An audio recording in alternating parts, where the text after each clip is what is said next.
لله وكفى وسلام على عباده الذين اصطفى اما بعد فاعوذ بالله من الشیطان الرجیم بسم اللہ الرحمن الرحیم۔ محترم معظم محتشم سامعین حضرات،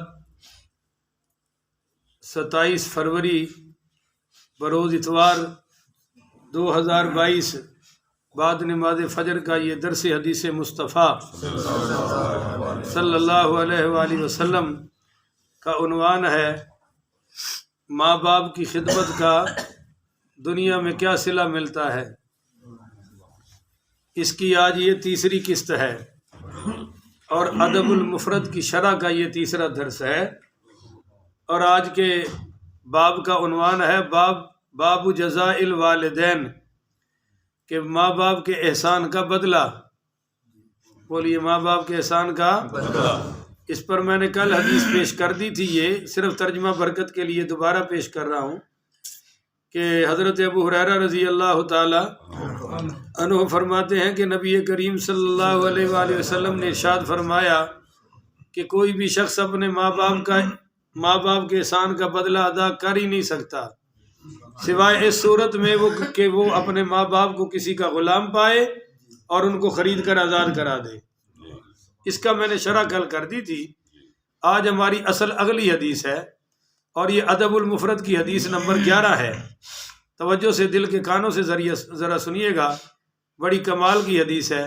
حدثنا آدم قال حدثنا شعبۃ قال حدثنا سعید بن ابی بردۃ قال سمعت ابی یحدث انه شهد ابن عمر رضی اللہ تعالی عنہ ورجل یمانی یطوف بالبیت حمل امه وراء ظهره یقول انی لها بعیرها المذل انی ازعرت رکابها لم ازعر ثم قال۔ یہ حدیث ہے بڑی کمال کی۔ حضرت ابو موسیٰ الاشعری پڑھیے رضی اللہ تعالیٰ عنہ کے صاحبزادے ابو بردہ پڑھیے رضی اللہ تعالیٰ عنہ بیان کرتے ہیں کہ حضرت عبداللہ ابن عمر رضی اللہ تعالیٰ الحمدللہ حضرت عبداللہ ابن عمر رضی اللہ تعالیٰ عنہ نے دیکھا کہ ورجل یمانی کہ ایک شخص ہے یمن کا۔ کہاں کا جی؟ یمن کا۔ وہ آیا یطوف بالبیت، بیت اللہ کا طواف کر رہا ہے، اور اس حالت میں کہ حمل امہ وراء ظہرہ، اس نے اپنی کمر پر اپنی ماں کو اٹھایا ہوا ہے اور طواف کر رہا ہے۔ یقول، اور اس نے ایک شعر پڑھا طواف کرتے ہوئے، تسبیح شسبیح روک کے سن جائے، یہ بہت بڑا مضمون ہے۔ انی لہا بعیرها المذل، اس نے شعر پڑھا، اس نے کہا جناب میں اپنی ماں کے لیے ایسے ہوں جیسے سواری کے لیے اونٹ ہوتا ہے، اور ساتھ اس نے ایک بات کہی، اس نے کہا ان ازعرت رکابها لم ازعر، کبھی کبھی سواری تو بدک جاتی ہے، اونٹ بھی بدک جاتا ہے، پر میں اپنی ماں کے لیے بدکوں کا نہیں، میں قائم رہوں گا، میں کوئی حرکت نہیں۔ اور وہ طواف سے فارغ ہوا تو ثم قال، اس نے پھر کہا یا ابن عمر اترانی جزیتها، حضرت عبداللہ ابن عمر سے کہنے لگا یا ابن عمر، کیا میں نے اپنی ماں کے احسانوں کا بدلہ دے لیا؟ یہ جو کمر پر بٹھا کے طواف کرایا ہے بدلہ دے دیا؟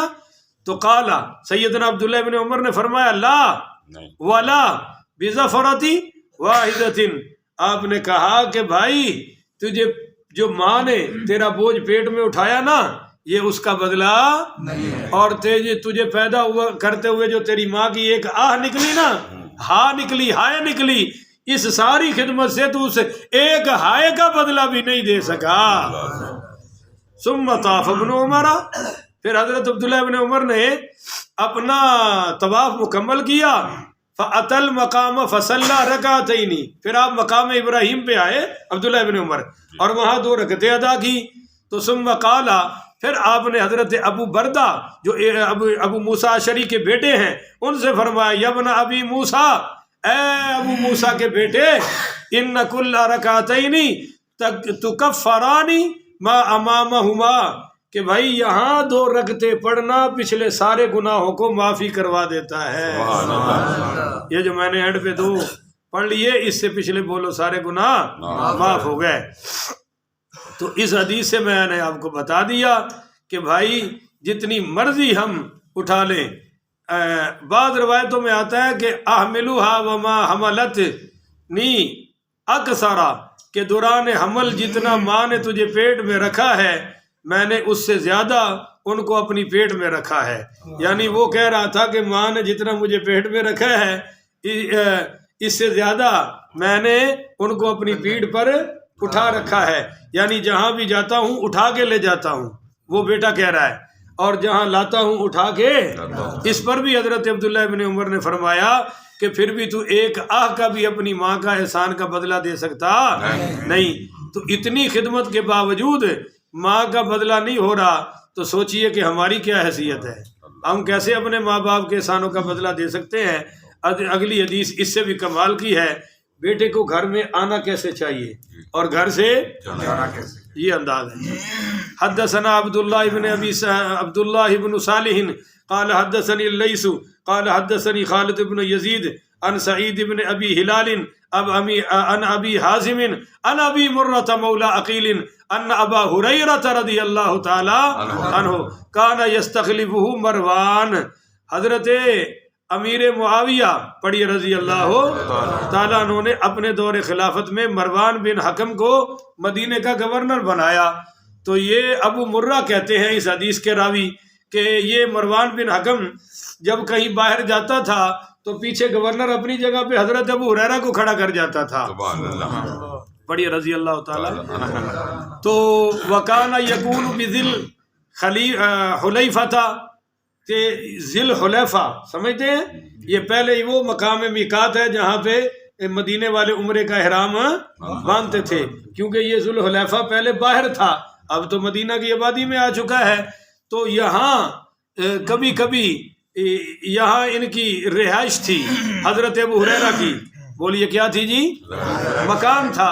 ان کے والد تو بچپن میں ہی فوت ہو چکے تھے، والدہ زندہ رہی اور والدہ کی آخر تک خدمت کرتے رہے، مگر جب والدہ کی وفات ہو گئی تو انہوں نے یہ مکان اللہ کی راہ میں صدقہ کر دیا۔